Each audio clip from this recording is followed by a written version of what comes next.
Tere head vaatajad, vaatama taas saadet Raudsaare dialoogid ja mul on hea meel, et meil on täna külas Roy Strider, nimi, keda kindlasti teavad kõik vennaskonna fännid, aga me ei räägi täna niivõrd muusikast, me räägime Tiibetist. Tere tulemast! Tervist! Ja nendele, kes võib-olla Tiibetist palju ei tea, ma julgen soovitada, üks hea film on, ma ei tea, kui meeldiv film see tiibetlastele endale on, aga 7 aastat Tiibetis, mis mulle jättis ka hea mulje, mis kirjeldab Heinrich Harreri seiklustest, kes teise maailmasõja eel, olles Austria mägironija, sattus brittide kätte vangi ja siis ta põgenes sealt üle mägede ja ta sattus Lhasasse.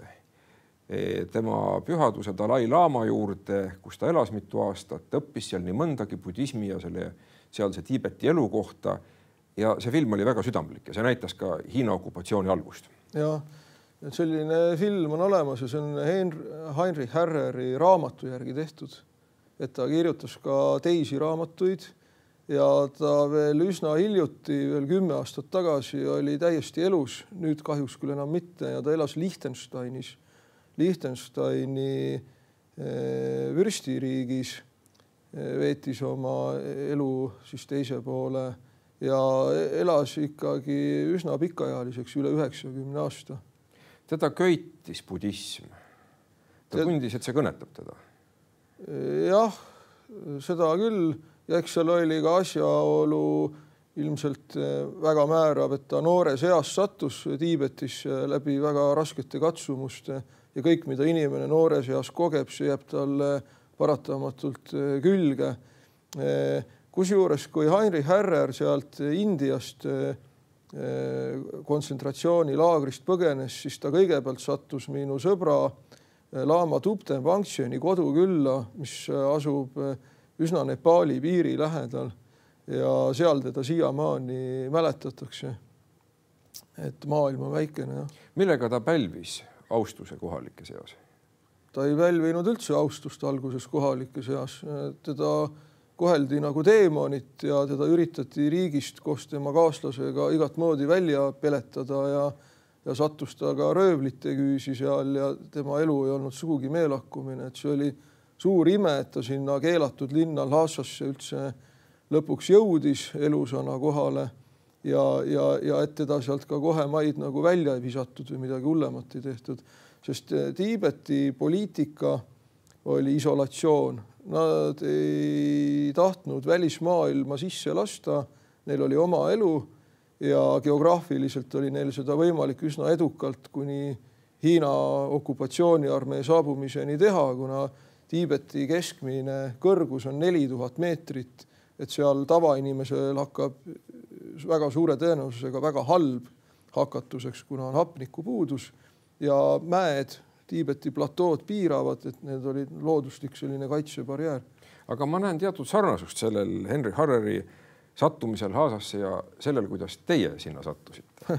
Väike paralleel siiski on. No mitte eriti. Mina sattusin Lhasasse 2008. aastal ja ma olin seal väikesel missioonil ehk siis püüdsin Amnesty Internationali jaoks tuvastada ja dokumenteerida inimõiguste rikkumisi. Aga see algas Nepaalist, eks ole? See algas Nepaalist, ma töötasin alguses Nepaalis ja Tiibet ongi üks suur inimõiguste rikkumine, et seal oleks lihtsam tuvastada neid juhtumeid, kus inimõigusi ei ole rikutud, et neid, ma arvan, võib seal ühe käe näppudel üles lugeda kogu Tiibeti peale. Et kui rääkida Tiibetist, siis tihtipeale öeldakse natukene ekslikult, et tegemist on ka väikeriigiga, aga Tiibeti, ajaloolise Tiibeti või etnilise Tiibeti territoorium on 2,5 miljonit ruutkilomeetrit ja kui teha väike paralleel, siis see on umbkaudu sama suur territoorium, kui me liidaksime kokku kogu Lääne-Euroopa. Ja hiinlased, kui nad vallutasid Tiibeti, siis nad rajasid Tiibetisse sellise haldusüksuse nagu Tiibeti autonoomne regioon, lühendatult on Tatar, Tibetan Autonomous Region, ja hakkasid väitma, et Tiibeti pindala on 1,2 miljonit ruutkilomeetrit, aga see TAR on alla 50% tegelikust Tiibeti territooriumist. Ja ajaloolisel, etnilisel Tiibeti territooriumil elab umbes 6 miljonit tiibetlast. Hetkel täpselt keegi ei tea, kuna Hiina ei anna tõeseid andmeid välja ja tihtipeale nad ei anna üldse andmeid välja. No viimased andmed pärinevad ka okupatsioonieelsest ajast. Just. Okupatsioon algas, siin on küll mitmeid erinevaid lähenemisi, kuna ta oli järk-järgult, ma saan aru, ütleme 51 on see aasta, millest räägitakse Hiina okupatsiooni algusest. Aga see 6 miljonit tiibetlast, kes seal Tiibeti territooriumil on, nendest ainult 1,2 miljonit elab selles Tiibeti autonoomses regioonis. Ja umbes 120 000 tiibetlast, neil on õnnestunud põgeneda siis eri põlvkondade jooksul eksiili. Peamiselt Indiasse, eks ole? Varemalt oli see peamiselt Indiasse, aga nüüd, kus on võimalusi rohkem avanenud, on tekkinud ka üsna arvestatavad pagulastiibetlaste kogukonnad Prantsusmaal, Šveitsis, Kanadas, Ameerika Ühendriikides. Nepaalis enam mitte nii väga palju, kuna Nepaal ei ole enam väga tiibetlaste sõbralik riik peale maoistide, mis on üks kommunismi vorm. Ja see oli üks põhjus kodusõjas, et kommunistid vist tahtsid selle võimu haarata. No ausalt öelda ei saa neid kommuniste ka hukka mõista nende toonastes püüdlustes, kuna tol ajal, kui see kodusõda algas, aasta oli siis 1998, Nepaal oli mitmes mõttes väga silmapaistev riik. Ta oli maailma üks vaesemaid riike, mida ta on siiani. Ta oli maailma ainus hinduistlik kuningriik, kus siis kuningas oli väga püha mees ja tänu sellele ta pääses ka eluga revolutsiooni käigus, kuna keegi julgenud talle lihtsalt liiga teha. Ja ta oli maailma üks korrumpeerunumaid riike, ja see kuningas oli halb kuningas. Ta ei olnud nagu valgustatud õilis monarh, kes on rahva eest hoolekandja. Kuningaste keelest ta oli üks väga suure kaliibriga heroiini kaupmees, kasutas diplomaatilisi kanaleid, et heroiiniga hangeldada, ja ta tegi ka selliseid huvitavaid äriprojekte, kus ta näiteks kõrge kvaliteediga suhkru, Nepaalis kasvab suhkruroog madalamas piirkonnas Tarais, müüs Indiasse ja asemele ostis kallima hinnaga kehvema kvaliteediga suhkrut. Nepaalis on väga palju hüdroenergiat, kuna Himaalaja mästikujõed voolavad ka seal. Kuningas müüs selle hüdroenergia väljapoole jällegi peamiselt Indiasse ja riigis olid valdavalt voolukatkestused. Ja see, kuidas ta võimule pääses, seal oli ka selline perekondlike mõrvade ja müsteeriumite jada, et ta ei olnud tore inimene. Ta olekski pidanud võimust ilma jääma, lihtsalt kommunistid poleks pidanud asemele tulema, aga kaarte mängitakse nende kaartidega, mis käes on. Aga tuleme nüüd tagasi selle käigu juurde siis Tiibetisse, sealt pidite te põgenema, kuna hiinlased hakkasid teie tegevuse vastu suurt huvi tundma ja sellest olete kirjutanud ka raamatus Himaalaja jutud, nagu ma aru saan põhjalikult, aga see oli omaette ka filmilik põgenemine, aga sealt viis ju tee siis eksiili ja kohtumine järgnes Dalai Lamaga, tema pühaduse Dalai Lamaga. Jah, nii see oli, et umbes 6 aega vast ma seal Tiibetis tegutsesin ja kuna ma tegin seal ka intervjuusid ja üritasin ikkagi infot koguda nii palju kui võimalik, siis juba toona oli Tiibet täielik jälgimisühiskond, aga siis olid kaamerad veel ainult tänavatel ja avalikes asutustes. Tänapäeval peavad olema kaamerad ka inimeste kodudes. Inimeste kodudes? Ja see on kohustuslik ja hiinlased on ka algatanud huvitava projekti, kus nad üritavad kokku koguda iga tiibetlase DNA. Ehk et kui kuskil tekib mingi probleem ja seal võetakse DNA proov, siis on lühitee selle isiku juurde kohe olemas. ma saan aru, et need kaamerad, mis on kodudes, on siis ühendatud ühtsesse võrku ja tõenäoliselt tänapäeva arvutitehnoloogia võimaldab seda materjali ka töödelda AI tehisintellekti abil. No mina AI-ga nii sinasõber ei ole, et täpselt ma neid võimalusi ei tea, aga see, mida ma tean, on see, et Tiibetis on väga edukalt pandud kehtima täielik jälgimisühiskond ja seda jälgimisühiskonda pidevalt arendatakse vastavalt tänapäeva tehnilistele ja teaduslikele võimalustele.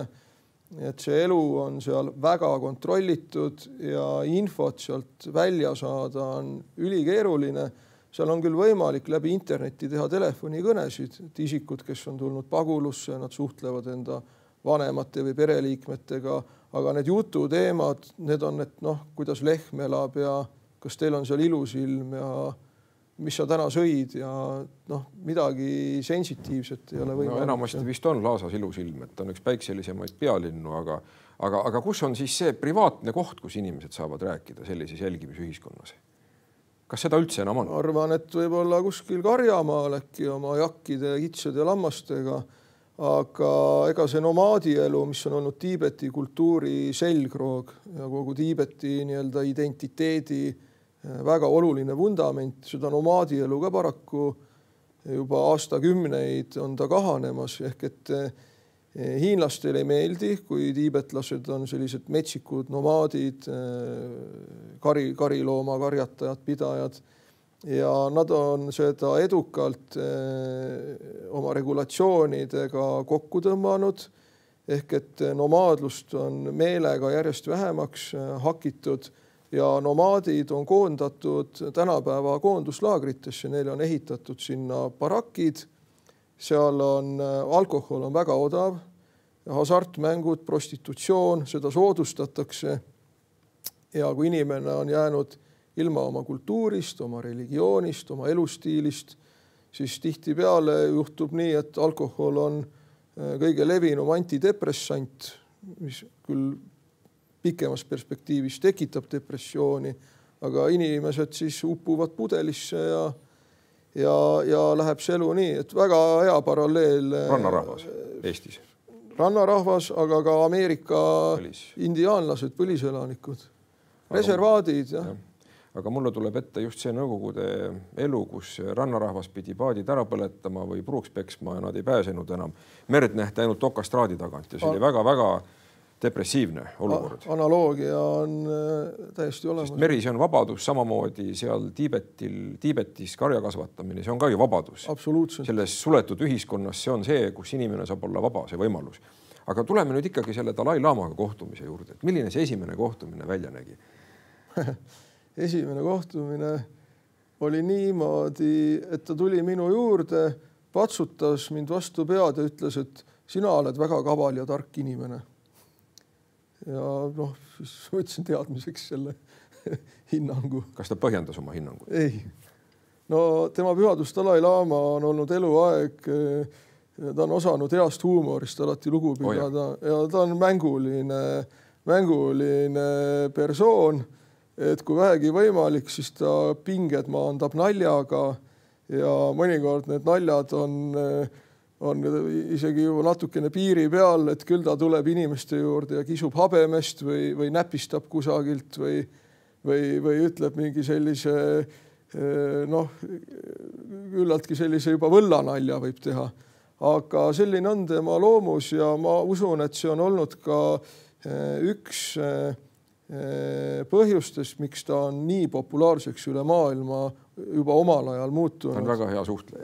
Jah, et ta on vahetu siiras suhtleja, kes peab heast naljast lugu ja see aitab luua mõnusat kontakti inimeste vahel. Ma julgen veel ühe soovituse anda. See on film, mis pärineb 2021. aastast pealkirjaga Leida rõõmu raskel ajal, mis on ka Jupiteris ja ERR-is praegu täiesti järelvaadatav, kus siis tema pühadus Dalai Lama räägib Desmond Tutuga, kes on Lõuna-Aafrika Vabariigist peapiiskop. Just. Ja mõlemad mehed on saanud ka Nobeli rahupreemia oma tegevuse eest. Desmond Tutut kahjuks ka enam meie seas ei ole, et ta lahkus taevastele väljadele, aga nemad said suurepäraselt läbi, sest nad mõlemad olid kõvad naljamehed et kui tuua Eestisse mingi paralleel, siis nad olid nagu usumaailma Sulel Nõmmik ja Ervin Aabel. Jah, võib küll öelda. Et kui nad kokku said, siis nad lihtsalt vaatasid üksteisele otsa ja juba hakkasid kihistama. Et see väga tore lahingpaar, kui nii võib öelda. Aga Dalai Lama tundis oletatavasti teie vastu huvi ka selle tõttu, et oli värske info Tiibetist tol hetkel kaasas. Kindlasti, jah. Aga ikkagi oli klapp. Tema pühadus on alati eestlasi kõrgelt hinnanud. Ma olen märganud. Ja ma mäletan, see võis olla äkki 2018. aastal Riias. Tema pühadus andis Riias aastaid õpetusi, mis olid suunatud Venemaa Föderatsiooni territooriumil elavatele budistidele, kuna ta Venemaale ei saanud enam minna. Inimesed õpetusi palusid, siis see Riia oli selline mõlemale poolele nagu mugav kohtumispaik. Ma natukene aitasin neid õpetusi korraldada.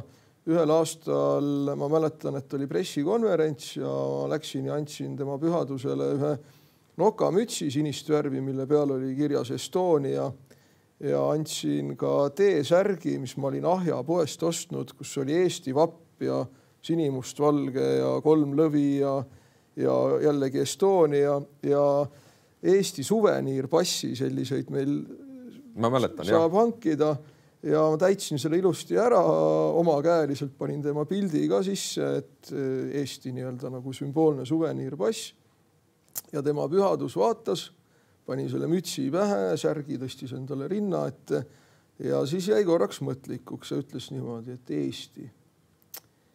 Kui India peaks mind kunagi mingil põhjusel riigist välja lööma ja mitte mulle enam eksiili pakkuma, siis ma ütlen ausalt, et minu esimene eelistus, kuhu siis edasi elama kolida, on Eesti. Aga tol hetkel ta oli ju Eestis juba käinud. 3 korda. Just. Ta on käinud 91, 2001 ja 2011, nii et 10-aastaste vahedega. Ja. Mis on ka päris huvitav, et see on sattunud täpselt 10-aastaste vahedega.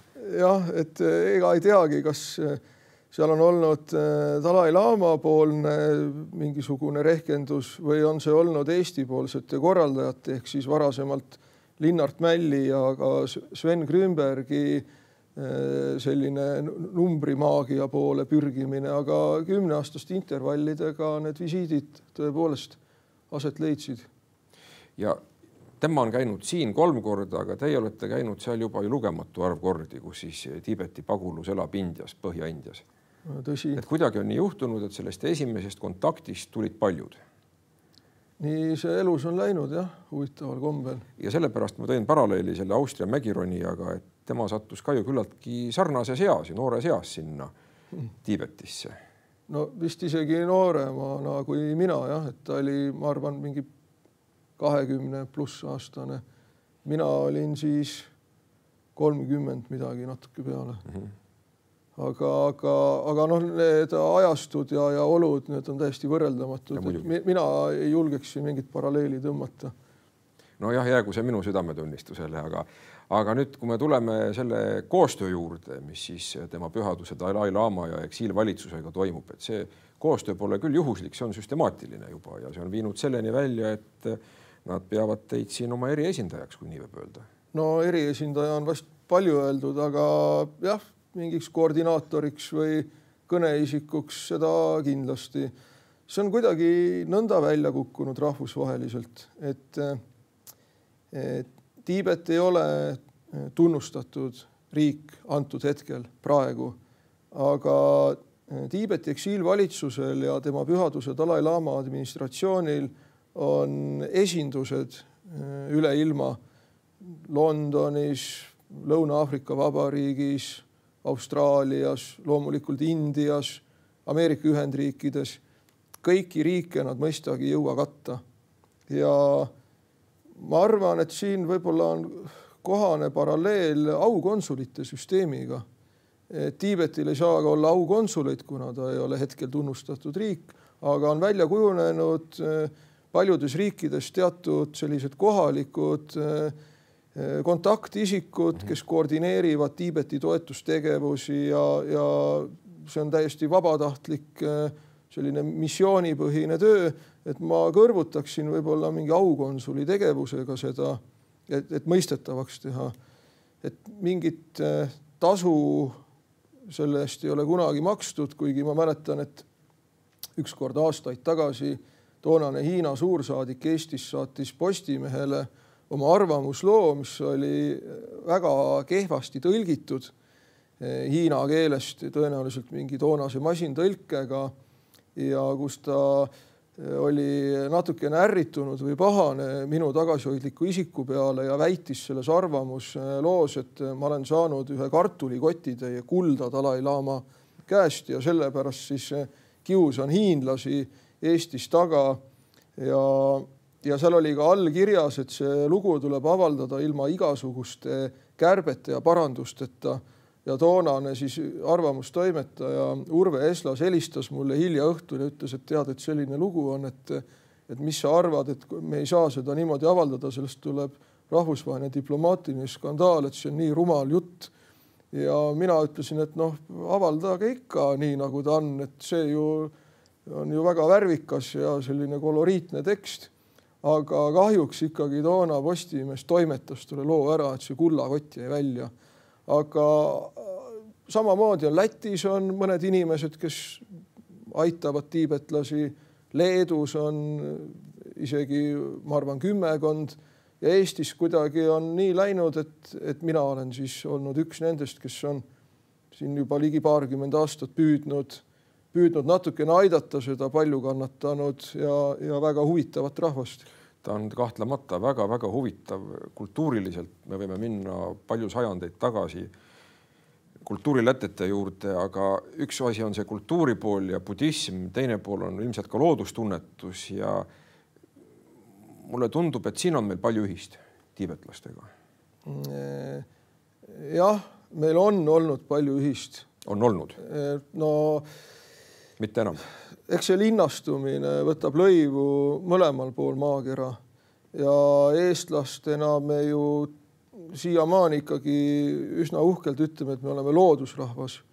Aga mina elan Lõuna-Eestis ja mul on ka väike selline hobuturismi talu ja aasta-aastalt ikkagi see tendents läheb järjest nirumaks, et inimesed ei tunne ennast enam looduses nii mugavalt ja nad ei tea, et see katkematu teadmiste edasiandmise kett hakkab varsti juba üsna palju katkema ja tiibetlastega on sama lugu, et noored ju tahavad linna, kuna seal on ka nutitelefonid ja saab näha sealt ilusat elu.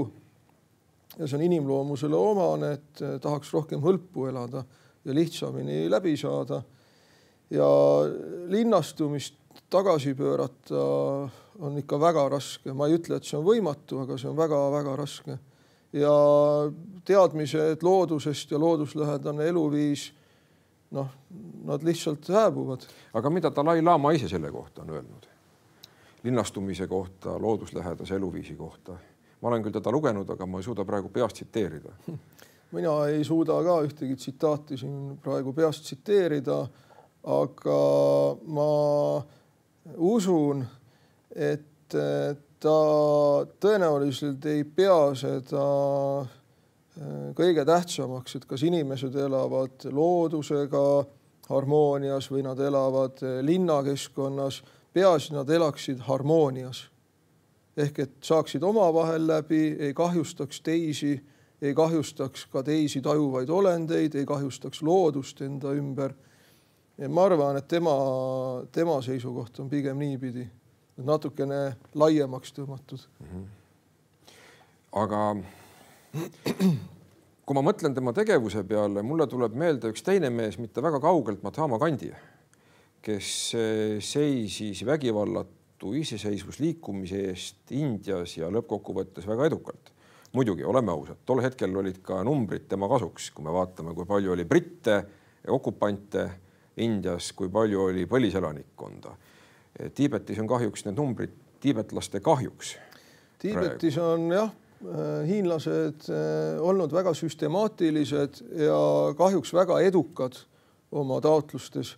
Ehk et nad on rajanud mitu toimivat migratsioonipumpa, kuna juba saate alguses oli juttu, et Tiibeti platoo keskmine kõrgus on umbes 4 kilomeetrit ja seal on mitte mägirahvastel natukene hõre või ebamugav olla, siis hiinlased on doteerinud Han rahvusest hiinlaste sinna kolimist ja liikumist ja seal on toetused selle eest, kui hiinlane läheb ja abiellub Tiibeti naisega või vastupidi. Hiina mees abiellub Tiibeti naisega või Tiibeti mehega abiellub Hiina naine. Seal on valmis ehitatud juba korterid, ärid, lihtsalt võtta koli sisse oma asjadega. Seal on muud erinevad rahalised hüvitised ja kompensatsioonid selle eest, kui hiinlane sinna elama kolib. Ja ega ma arvan, et see siht on seal mitme nii-öelda liiniga. Üks on see, et lihtsalt assimileerida tiibetlased ära.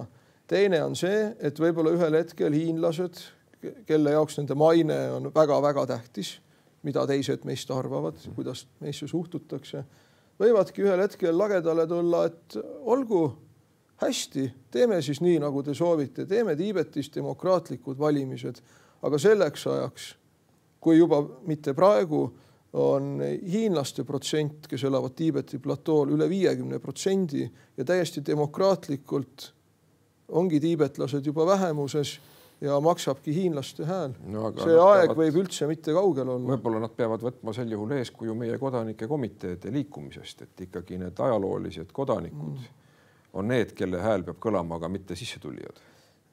See on väga keeruline, sest kui me mõtleme tagasi sellele ajale, kus Eestis kodanike komiteed tekkisid, siis eestlased olid ikkagi enamuses, kuigi oli kolmandik venekeelset elanikkonda.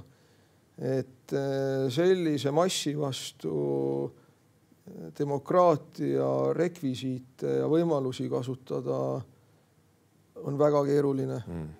Et ei oska sellist lahendust isegi pakkuda, kuidas sellest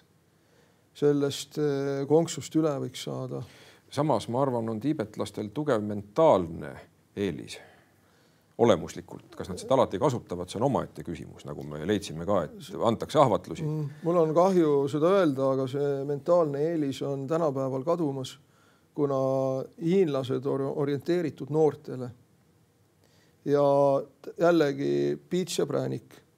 Et piitsa meetod on see, et juba mitmeid aastaid kõik Tiibeti lapsed vanema lasteaia vanuses saadik neil on kohustus minna õppima internaatkooli, inglise keeles siis boarding schools ja seal peab õppima ja suhtlema ainult hiina keeles. Varemalt oli see süsteem liberaalsem, inimesed said õppida kodulähedal koolis, õhtul koju minna koolist, nagu normaalne on ja algastmes oli õppetöö tiibeti keeles.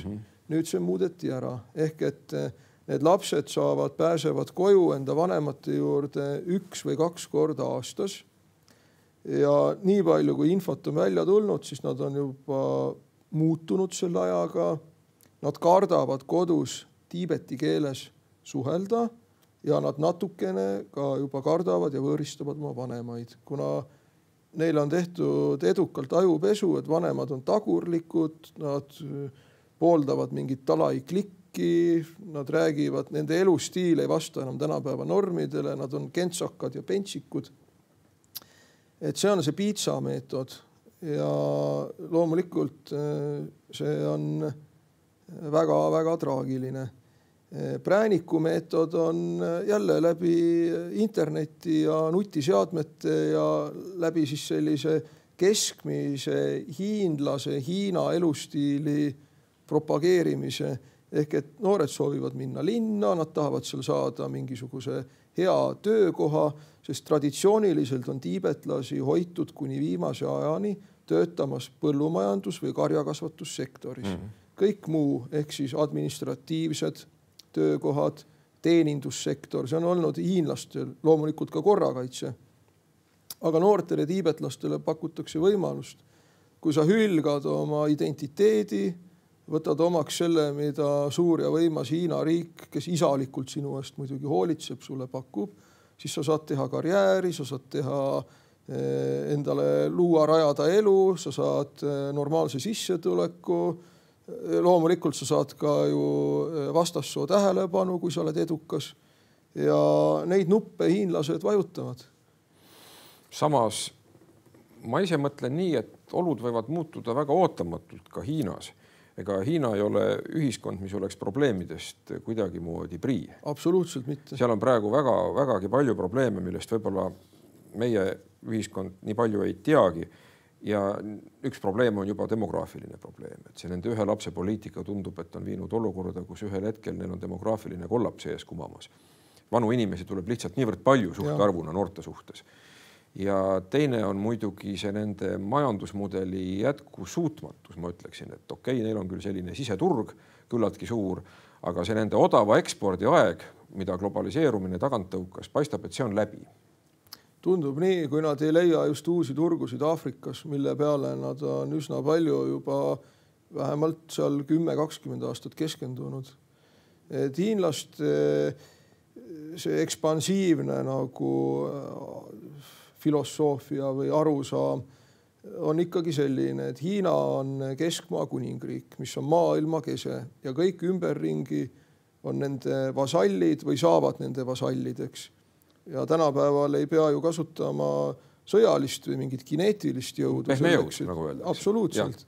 Ja selles nad on olnud erakordselt edukad, sest et üks inimloomuse aspekte on ahnus. Ja kui pakkuda raha või kerget teenistust või head äri, siis ka Euroopas on ju väga paljud liimile läinud. Et meil on siin ju lausa terveid Hiinale kuuluvaid sadamaid, meie Lääne-Euroopa ja ka nüüd Ida-Euroopa territooriumil. Montenegros nad ehitasid ühte silda või viadukti. Itaalias on juba ammu need Hiina väga suured taristuinvesteeringud. Aga hiinlastega äri ajamisest ei ole kunagi mitte keegi võitnud. Et see on hea, et meile tunnelit ei tule, mida siin see Vesterberg ka ajas. See on suurepärane ja ma ka väga loodan, et ka Eesti kaitsepolitsei ei oleks kunagi sellisel julgeolekuriskil lasknud aset leida. Et hiinlastega äri ajamisest, kui tegelikult hakata fakte ja numbreid vaatama, siis ei ole kunagi mitte keegi tegeliku kasu saanud. See on lõppenud alati ühe ja ainsa skeemiga. Hiinlased võtavad kontrolli, nad annavad lahkelt välja laenusid ja lõpuks tuleb leppida sellega, et ollakse vasall või võlaori või midagi taolist. Et rahal on tegelikult ikkagi lipikud küljes. Ja, aga mu jutt algas sellest, et ühel hetkel võib ka see Hiina riik, mis tundub praegu nii suur ja võimas. Ajaloos me teame, et suurtel impeeriumitel on ikka varem või hiljem olnud ka langusperioodid. Ta võib ühel hetkel jällegi kokku vajuda ja siis tekib tiibetlastel mingisugune võimalus. Nii nagu neil oli võimalus 20. sajandi algul, mida nad toona ka kasutasid. Jah, see aeg tõenäoliselt tuleb, kas varem või hiljem, seda me ei tea. See on see liblika tiibalöögi fenomen. Tiibetlased on eksiilis üles ehitanud eksiilvalitsuse, eksiilparlamendi, Tiibeti kooliharidussüsteemi ja selle üks peamistest põhjustest ongi ju see, et oleme valmis siis, kui see moment tuleb, et me teame, mis on demokraatia, me oleme seda harjutanud, me oleme selles elanud, me teame, mis on kooliharidus, me oleme seda üleval hoidnud, me oleme selle kvaliteeti järk-järgult tõstnud ja säilitada valmisolekut täpselt nii, nagu Eestil oli eksiilvalitsus ja välis-Eesti kogukond. Ja India on seda võimaldanud, et kui puhkes Hiina-Tiibeti sõda, siis minu mälu järgi India oli küll pigem Tiibeti suhtes vaenulik. Vähemalt ei toetanud Tiibetit. Ajalooliselt need suhted on olnud keerukad ja vastuolulised, aga minu vaenlane on minu sõber, nagu öeldakse. Et ega Indial ju seal väga palju valikuid ei olnud, kui Tiibet vallutati, sest Hiina on alati himustanud ka India territooriumist. No nad tahtsidki edasi minna, seal puhkes ju piirikonflikt peale seda. Ja India jaoks oli loogiline, et nad tiibetlased vastu võtsid ja nad toetavad neid väga palju ka tänapäeval, et kui ma siin hiljuti umbes 6 aega tagasi istusin koos Tiibeti eksiilpresidendi ehk Sigyongiga tema kabinetis, siis ta oli natukene õnnetu, kuna Ameerika Ühendriigid, kes siiani rahaliselt väga palju toetasid Tiibeti eksiilvalitsust ja nende erinevaid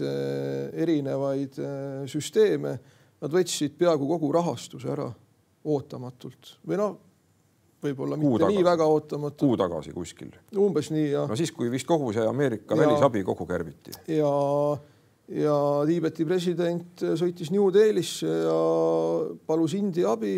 Me räägime miljonitest eurodest ja India aitas.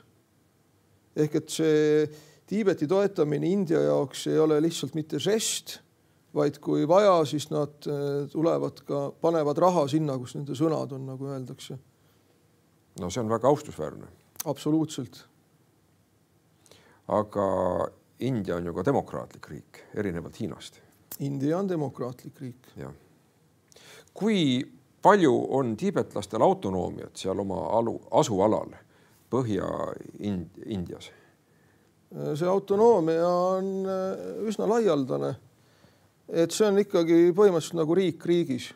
Me ei saa küll jagada nõnda, et seal näiteks Dharamsala ja mingid teised piirkonnad, et seal on siis ainult tiibetlased elavad. Seal elavad läbisegi tiibetlased, kohalikud hõimud, Indiast inimesed, turistid, valged turistid, erineva nahavärviga turistid ja on ka päris palju vabatahtlikke, kes on tulnud sinna tööle aitama kas õpetajaametit pidada või midagi muud kasulikku tegema. Aga nende autonoomia on üsna laialdane. Oma kogukonnas neil on ikkagi oma seadusandlik võim, mis on siis üle Tiibeti nagu pagulaskogukonna üle maailma, ehk et toimuvad valimised, neil on omad passid, neil on omad maksud, mida nad maksavad Tiibeti eksiilvalitsusele, mis on siis eelduseks, et sa üldse saad valimistel osaleda, et sa näitad, et sa oled kodanik. Alam, nii-öelda, kodanik. Ja see nii-öelda haridusvõrgustik ja meditsiinisüsteem ja muud sellised nagu olulised funktsioonid, et nad on ikka üsna iseseisvad nende teostamisel. Tuleme nüüd lõpetuseks selle olulise teema juurde, et tiibetlased usuvad, et tema pühadus Dalai Lama ja teised olulised tegelased, nagu ka üleüldse inimene oma elus sünnib uuesti. Aga praegu me räägime tema pühaduse Dalai Lama uuesti sünnist siia maailma. Ja seda on nii-öelda ikkagi religioossed ringkonnad korraldanud. Nad on käinud otsinud seda uuesti sündinud last. Aga nüüd kommunistid tahavad seda korraldada Hiinas. Ja ise valida, kes on neile sobilik Dalai Lama. Mis sellest saab? No, kommunistide puhul on see ju väga tavaline, et nad tahavad absoluutselt kõike korraldada. Ja on agarad asjade korraldamisel. Kõigepealt nad peaksid siis üles otsima Mao Zedongi taassünni. Ja kui nad tahavad hakata selles valdkonnas nagu harjutusi tegema. Ma ei tea, kas nad tahavad seda. Mis puudutab tema pühaduse Dalai Lama taassündi, siis jah, Tiibeti kõrged vaimsed õpetajad tavaliselt sünnivad uuesti, see on selline uskumus ja tihtipeale ka üsna veenvalt siis neid lapsi tuntakse ära, ehk et nad mäletavad oma eelmisi elusid või tunnevad ära teatud inimesi, tunnevad ära eelmises elus endale kuuluvad esemed, et seal on nagu erinevaid testimismeetodeid, et kas see siis nüüd on see laps või ei ole. See on usu küsimus. Kas seda taassündide süsteemi siis uskuda või mitte. Ma arvan, igal juhul, isegi kui olla skeptiline, siis see on ilus kontseptsioon, mis aitab inimesel natukene rahulikumalt elada ja rahulikumalt oma surmale vastu minna. Tema pühadus Dalai Lama veel üsna hiljuti ütles, et ta ei tea, kas ta sünnib uuesti või mitte, et ta peab selle üle iseendaga natukene aru pidama. Et viimase 6 aja jooksul on ilmunud tema pühaduse Dalai Lama sulest väga tore raamat Voice of Voiceless, ehk siis nagu hääletute hääl, mis on tema autobiograafia ja seal on ta ka kindlalt kinnitanud, et ta sünnib siiski uuesti, kuna teda on vaja nii maailmale kui tiibetlastele, kuna esiteks on ta ikkagi kõigepealt tiibetlane, kes peab hoolitsema oma rahva eest ja teiseks on ta maailmakodanik. Ja ta on andnud ka väga selged juhised. Ta on öelnud, et ta kindlasti ei sünni Hiina okupatsiooni all olevale Tiibeti territooriumile.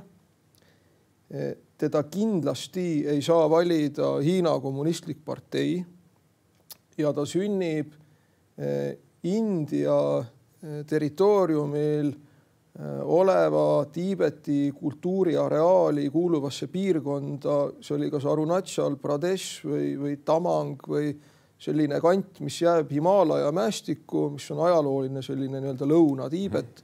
See on India territooriumil. Hiina muidugi pidevalt neid alasid vaidlustab. Ta ütleb, et kuna see on Tiibeti kultuuriruum ja Tiibet kuulub Hiina alla, siis peavad need alad olema ka Hiina all, aga siiani edutult. Ja ta sünnib sinna ja siin nagu enam mitte mingit vaidlust ei ole ja ei saagi olla. Et mitte ühelgi parteil ega ühelgi kommunistlikul liikumisel ei saa olla ei loogiliselt ega seadusandlikult mitte mingit võimu, et määrata mõne usujuhi taassündi, et kus ta peab taassündima või kuidas ta tohib olla. Et need sfäärid on liialt erinevad selle jaoks. Kas võib veel juhtuda, et tema pühadus tuleb 4. visiidile Eestisse või on ta juba liialt eakas selleks? Erakordselt ebatõenäoline. Kui COVID puhkes, siis ta enam Indiast välja ei reisinud. Eelmisel aastal ta läbi Šveitsi siirdus Ameerika Ühendriikidesse põlveoperatsioonile. Vanemal inimesel ikkagi siit-sealt juba hakkab natukene füüsiline keha logisema ja läbi Šveitsi ta liikus ka tagasi. Tema pühadus Dalai-laama saab 6. juulil käesoleval aastal 90-aastaseks, et tavaliselt nii eakad isikud enam väga palju ei reisi.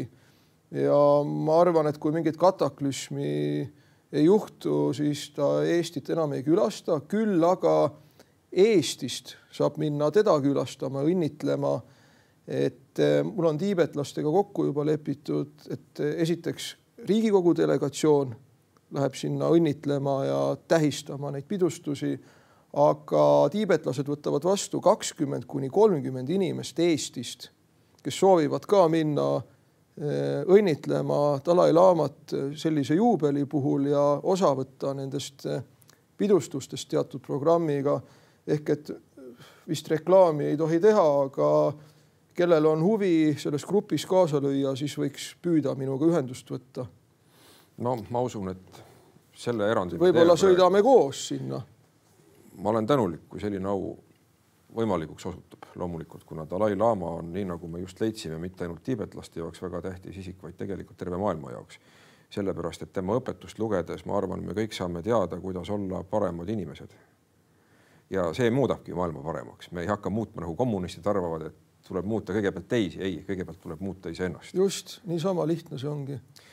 Aga aitäh, Roy Strider, selle sügava vestluse eest ja soovin edu ja jõudu ja loomulikult eeskätt ka tiibetlastele. Aitäh! Aitäh! Ütlen tiibetlastele kindlasti edasi. Aitäh kutsumast! Ja selline oli meie tänane Raudsaare dialoogide saade, nii et otsige üles mõni Dalai-laama raamat, lugege seda või otsige üles jällegi reklaamiminutid ERR-ist, Jupiterist, suurepärane dokfilm Leida rõõmu raskel ajal, kus siis Dalai-laama huumori meelest on võimalik osa saada. Aitäh teile ja kohtumiseni!